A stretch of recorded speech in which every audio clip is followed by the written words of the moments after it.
the MOD has been commissioning. There's one medium range cruise missile, which I was told was called Backstop, but I think it's been given another name.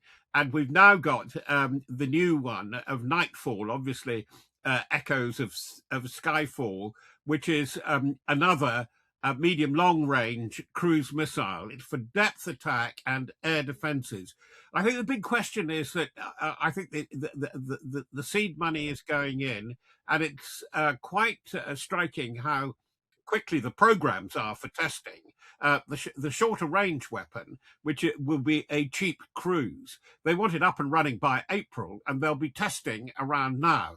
A lot of the sea sensors, the kind of equipment that General Gwyn Jenkins is putting into Atlantic Bastion, it's really quite striking again how quickly they've got through the procurement cycle, and they are now in the water. They're now operational. And that's why we have to really ask what is going on at the MOD, that they're commissioning all this stuff, which is good basic technology, and some of it quite cutting edge, to mix the metaphors and epithets, which they're learning, of course, from Ukraine, and they cannot provide it for UK home defences and air defences, or integrated anti-missile, anti-air, anti-drone air defences. And furthermore, absolutely, the stone-faced men and women of the Treasury refuse to fund it. Indeed. Well, I want to come on to the UK's take on all of this in a little bit, especially John Healey's recent visit to Ukraine. But meanwhile, just recently out of Ukraine itself, they're of course continuing their own strike campaign on Russia, which presumably these missiles will be incorporated into eventually. But they've hit more Russian oil platforms in the Black Sea over the last day or two. Why hit these platforms, do you think, at the moment? And what place do these strikes have in the wider campaign on Russian energy infrastructure? How's that campaign progressing? I think very, very important. But you could do a certain amount of spot operational analysis and say that this, that, and the other, and the big oil port on the east of the Black Sea has more or less been written down, a lot of it, so much so that Kazakhstan has suspended a lot of its operations, shipping from the Caspian to the Black Sea port. So it is having a big effect. And Kazakhstan, curiously, accounts for 1% of global oil trade, exactly the same amount that, funny enough, Venezuela did. Venezuela, huge resources, the greatest known oil petroleum resources in the world, at over around 305 billion barrels, but only 1% actually of global oil commerce. So how does it all fit together? Yes, it does fit together with Venezuela, Iran. What is going on? It is an orchestrated campaign, particularly against the shadow fleets. It's to shut down Russia and Iran's effectiveness in global oil, because that's where they earn so much of their war revenue, so necessary. And of course, sorry, to spin the wheel even further, who are the biggest market for both shadow fleet oil from Russia and shadow fleet oil from Iran? But China. Yes, I mean, if we ever wanted to underline it again, and it's very interesting how the really big posh papers, I'm talking about internationally, and generally there's something with Times attached to it, if I may put it, the London Times, the New York Times, the LA Times, the Wall Street Journal, are really beginning to wake up, with the two exceptions, the FT and the Economist, that this is a global energy market crisis. And the media is very much in the mix. And it's the medium-long term game of Ukraine.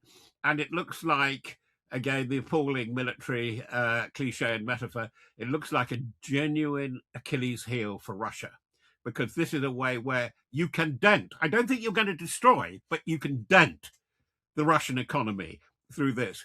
Meanwhile, Kiev has got to survive, And that's why you're getting a shaking up there, particularly of their energy world, which was riven by corruption. And I bet it hasn't even gone away yet. But Zelensky has made an extraordinary move in terms of tactics and strategy and maneuver. And I'm talking about on the psychological stage, which is the international thing, by moving Budanov in, the head of intelligence and of PSYOPs, a really original thinker in as his chief of staff. They Popular with the Americans as well, we well, I understand. mean, he's popular with anybody because I don't know him, but I've read him and I hear him.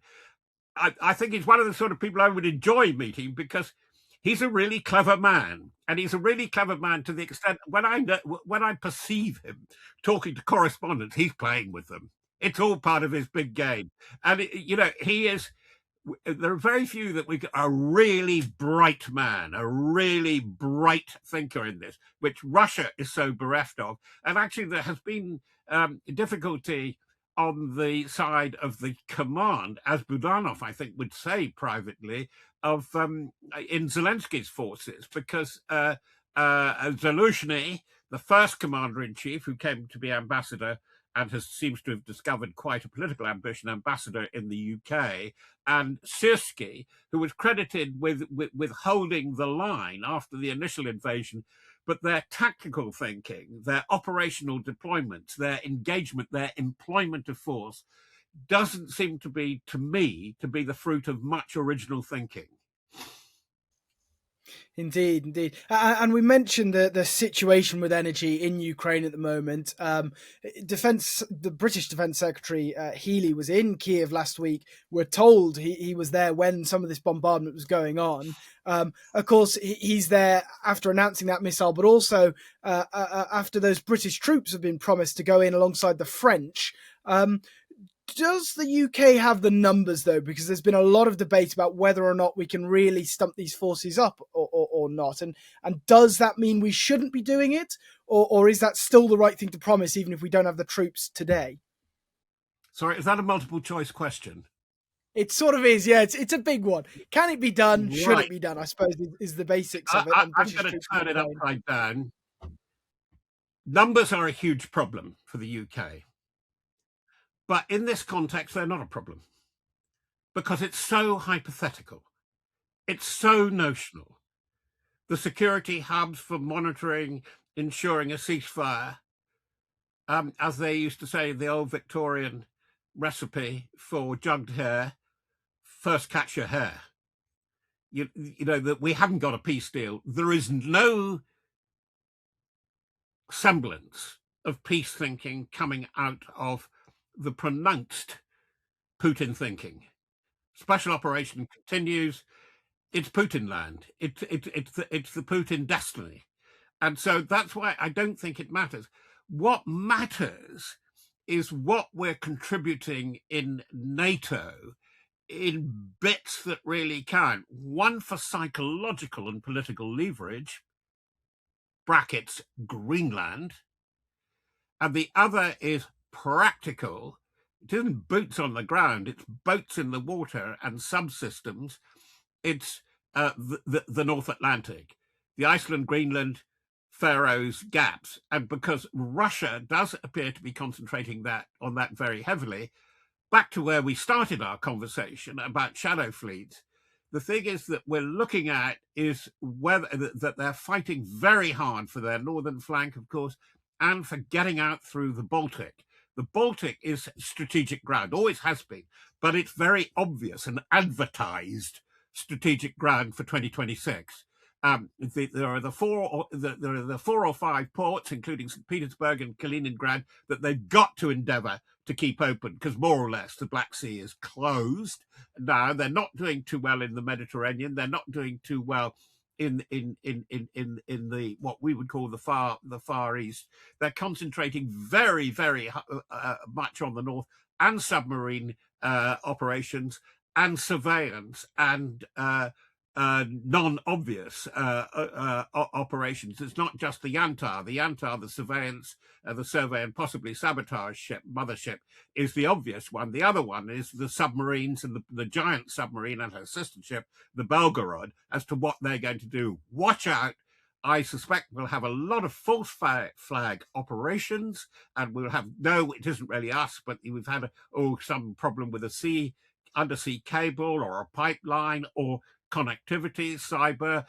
I think Jaguar Land Rover, we're probably going to have a lot more of that. Again, utterly deniable, but we're in it, and it looks as if it'll go on, unless, of course, and this is the horror story, that you have a cluster global crisis. You have a major crisis, which looks like on the cards from Iran, and a possible collapse of whole parts of Ukraine.